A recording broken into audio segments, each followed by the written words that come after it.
We have this story. Boeing United Airlines flight lands in Oregon after losing a panel mid-air, the latest in a lengthy list of safety incidents for the embattled plane company. Here we go. Here's another one from Business Insider. The sudden drop of a Boeing 787 that injured 50 people may have been caused by a flight attendant accidentally hitting a switch in the cockpit, report says. I just want to ask, how does a flight attendant accidentally hit a switch in the cockpit? Isn't she not supposed to be in the cockpit? What's she doing in there? Right? Aren't they supposed to lock those doors? I don't want to imply impropriety here. She was just bringing them coffee. I think we should. Let's all assume she imply impropriety. You know, she dropped something, was reaching down to pick it up, and then she went up and she realized she missed and she had to go back down again. Oh. Yeah. And then on the way up, she hit her head on the. Yeah. That's right. And then she hit her head on the controls. I'm kidding, by the way. She's just hanging out. What are you guys doing? She may have just been bringing That's in actually coffee. very plausible, to be honest. I mean, I don't see how you accidentally hit a switch.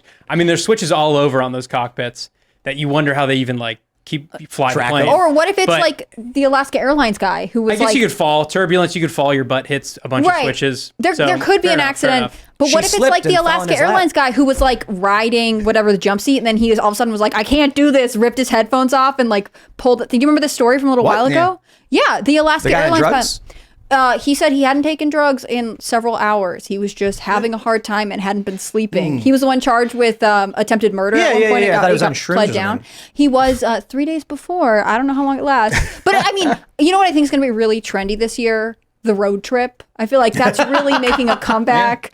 Break out all of your mimetic architecture and your fun billboards. We're not getting on planes this year. I have been I have to travel a lot, and I keep being like, how far a drive is that? I do love my car.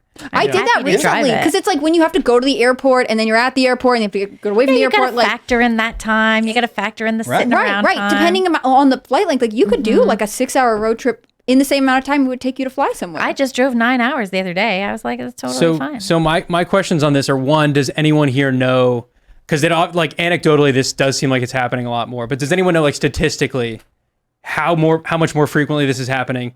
And two, I don't think there's yet to be a death, right? There was that one where the exit door flew off, but no one flew out with the door. Yeah, but that was only because the guy was wearing his seatbelt. Yeah. And the two people who were supposed to sit there it's didn't crazy. get on the plane. I normally don't wear my seatbelt, and when I sit in exit row now, I do wear it. I wear my seatbelt all the time. But 50 people got hurt when this plane dropped suddenly, and they all slammed into the ceiling. That's messed up. And then, I mean, it comes what do we think of the causes? I mean, I'm a libertarian, so I think the causes are probably the FAA is outliving its usefulness, and probably things are becoming too calcified, and DEI. There's also DEI. You know who we should ask? The Secretary of Transportation, Pete Buttigieg, who definitely knows what's going on. Can you imagine you're on this flight, right, and Buttigieg is on there, and you're like, oh my goodness, the stewardess hit that switch and we're all falling, and he'd be like, flight attendant, please. We don't use the term stewardess anymore. That's really funny. I mean, at what point do you... As in general, we don't know specifically what caused each of these, but when we live in a society that no longer rewards competence, and instead we reward sort of victimhood culture, these things are inevitable over time. You're going to see bridges collapse. You're going to see public transportation wrecks. You're going to see airplanes falling apart. We are being told that those are sacrifices. You, the average American, we have to sacrifice your safety. Why? Because it's important that we virtue signal. I find it to be one of the most racist, bigoted things imaginable. I think that we should reward I don't think people are inferior based on their sex or their race. I think we should reward people that are the best for the job, the most competent. But no, we're instead told that we have to have this racist mentality that, we have to promote certain categories of people. And again, I can't point to this incident or others at Boeing, but you see what Boeing's leadership's doing. You see how invested they are in DEI. Why don't you take a couple days and make sure your planes are safe before lecturing us about what pronouns we need to use? So I agree that DEI is probably playing a role in this, but also let's think back to when in the 90s when we were all kids and we flew on planes and how the experience was almost identical, except you didn't have a TV in the back of the headset. To me, I look at it. You don't anymore. Sometimes you don't even have them. No, they're all gone. Those don't exist anymore? Yeah, now you. I swear I've seen they have them, hooks for your phones. Okay. Yeah. I think they've got both. But the point is depends on your plane. Right. I think, but the point is this industry has not innovated in 30 years. When I was flying, so it doesn't matter. Is it surprising that it's slowly falling apart? I mean, we're still there's not a free market in airlines, so it's no surprise that the quality is going down. And part of the quality going down is sadly the literal integrity and safety of, the planes and the people who run them. Well, yeah, hyper consolidation. So really, it's capitalism's fault. All the airlines started getting bought out by each other, and now there's 3. Right, but the Just like airlines with are the phone getting companies. multi-billion-dollar bailouts for when they're not even producing a product, and the barrier to entry is near impossible. Well, with, Virgin like, Atlantic. I I mean, actually- we did I'm- end up with a new airline Richard a couple Branson. years ago. Yeah, thanks to Richard Branson, and I then mean, that was and then a while- someone that was else longer bought than a that few one. years that ago. was more. That was like what 15, 20 years ago, something like that. Yeah, I'm not serious that I think news. capitalism is the problem, but I do think monopolization and has no centralization is meaning. the problem. When all these airlines buy each other out, there's no competition. So now it's like in the United States, you have two choices. You have United and American. Sure, there's budget airlines But wouldn't you argue that monopolization is a result of FAA making a huge barrier to entry? Also, I mean, it's hard to get permitting if you wanted to make a new airport to get a new route going. And it's both. And then flooding the industry with cash so they can buy each other out. Nothing made these companies buy each other. And actually, they deregulated in the late 2000 mid to late 2000s, I think, or when was the deregulation? Wages used to be way higher for airline workers, and then the government, because it was regulated, the airlines had to pay a certain amount. And then I don't know exactly what happened, but I used to work at O'Hare as a ramp. I was an acting crew chief, so a little bit above a ramp agent, but still basic. I was periodically in charge of the people who are loading planes. Sometimes loading planes myself. Crew chiefs are the ones who are in charge of the room, and they tell people to load planes. If you're acting, it's like halfway there. You step in when someone's sick. But they were saying that before the deregulation, which I don't know exactly when that happened, people were getting like the equivalent of $50,000, $60,000 a year. And then once the government said, okay, you're now allowed to pay these people whatever you want, we're going to step out of it. Skill levels dropped dramatically. Service dropped dramatically. Wages dropped dramatically. It used to be that they were going to hire someone to load a plane and they were going to pay them $60,000, $70,000 a year. So you were getting high quality candidates that had to pass scrutiny. The government then said, okay, we've been lobbied. We're going to get rid of this. Hire whoever you want. They immediately then said, this is a $7 an hour job and we'll take anyone who can do it. And then you ended up with something that's not better. Fair enough. I mean, so you're kind of arguing. I mean, I don't know airline regulation to even make the argument. I just know from going through TSA and dealing with planes where you have to put the tray up like before you land and take off, which seems ridiculous. That's because of emergency exits and stuff. Right, I know, but the fact that there's also, I mean, the fact that seats are still like straight up. There's not an airline with like beds or couches and things like. There's no diversity in the market. Hold on. What about Singapore I got to stop you here. Let me just make the point though. So I agree. Like I don't know a bunch about airline regulation. My point is that I can tell by using it that it's one of the most heavily regulated industries. But you're wrong about what's going on with the inside of planes and why planes are the way they are. The airline industry has actually tried and attempted to change the way boarding works, the way seating works, and passengers reject it and they lose money, so they stop. You're telling me you wouldn't fly, like if you could do a bed and coach, I don't care how do you do a crowded bed and it. I don't. Well, you crowd them and you stack them together more closely, and you let They're if someone goes on doing a couple. interlaced ones where the seats are above like that you. herringbone style. I don't know how you describe it, but instead of having seats just like this, they're like that. So now you spread out the seats a little bit and put one right in the middle, and it's solid. So you're sitting, and you can actually everyone gets way more leg room. So if you're in the elevated seat, you can, you have more room, and I don't know how they are certainly trying those innovations. Yeah. But having worked for American Airlines, I worked for their regional American Eagle. For those that are familiar, the smaller jets, CRJs and Embraers. We always would ask, and we directly talked to the people who are running the company, not like the executives, but at O'Hare at least supervisors and the higher ups. Why is boarding so stupid? Why does it take so long? People would ask us, what happens with our bags? And I'm like, dude, people need to understand. You'll get a viral video where it's like a guy outside throwing the bag. He'll pick it up and just chuck it in. And they're going, whoa, what's he doing with my bag? It's like, he's giving you $15 service. You don't want to pay money for your bags. So that guy gets paid $9 an hour. And when they fire him, they can only get another guy who gets paid $9 an hour. And they don't care about your bag. And for $9 an hour, they will kick your bag. If you want to pay more, they might not just not care about your bag. They might hate your bag and hate you. I will That's tell how I would feel. There were a lot of people in the bag room.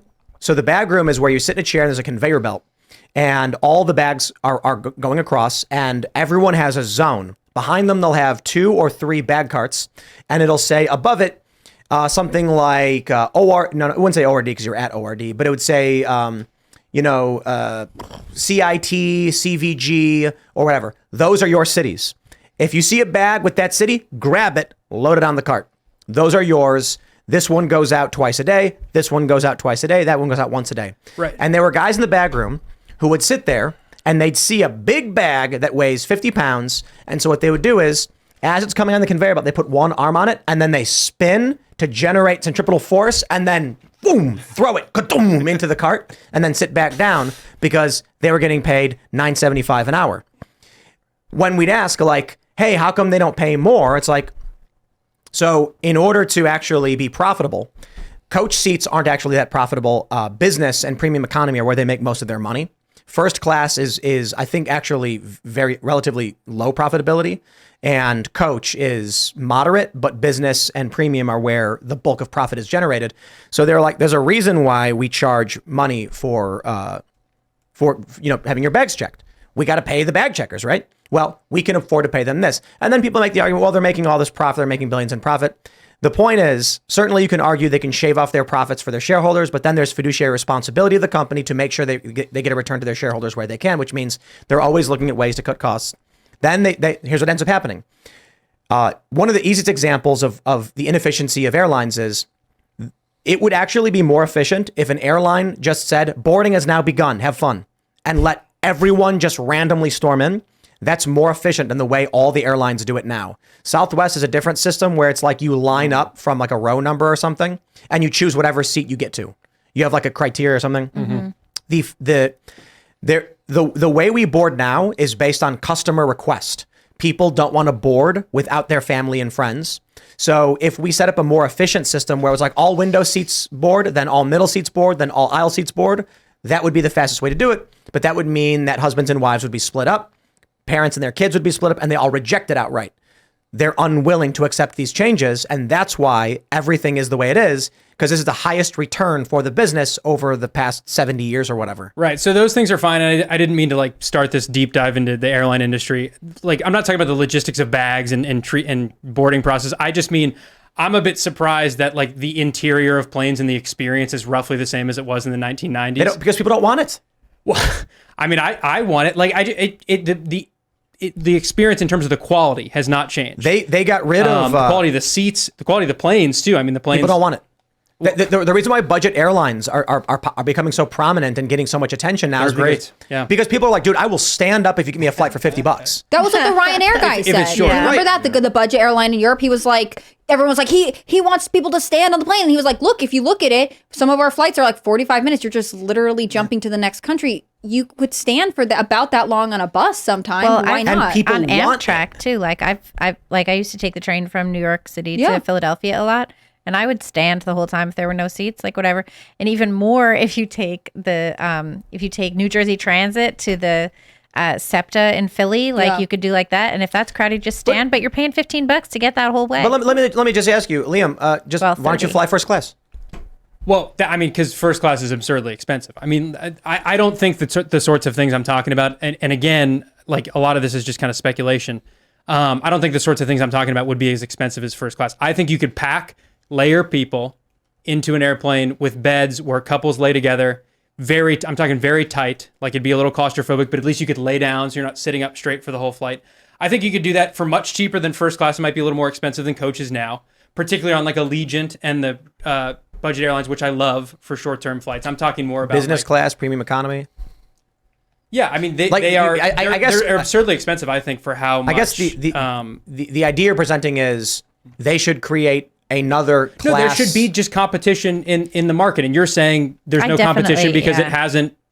People don't want it. My assumption is because I just look at how regulated the industry is, where everyone gives you the same spiel before you sit down. There's these industry-wide regulations of like the tray tables and things like that, and I see, and it makes sense because they're airplanes. They right, but the tray tables thing, I don't think is a good example. I know it's kind of stupid, but I definitely don't want to lay down next to other people on an airplane. No, I'm talking. No, yeah, you wouldn't lay down next to other people unless you're a spouse or something. Even then, I don't. But you can't control that because some people fly by themselves. No, I know, and then you'd end up paying a bit more. Then you'd meet people in a really interesting way. Well, first of all, they are Very like interesting way. to my point. Hello. Like this bed and coach idea is actually being done right now. Thanks for watching this clip from the Timcast IRL podcast. Hang out with us live Monday through Friday at 8 p.m.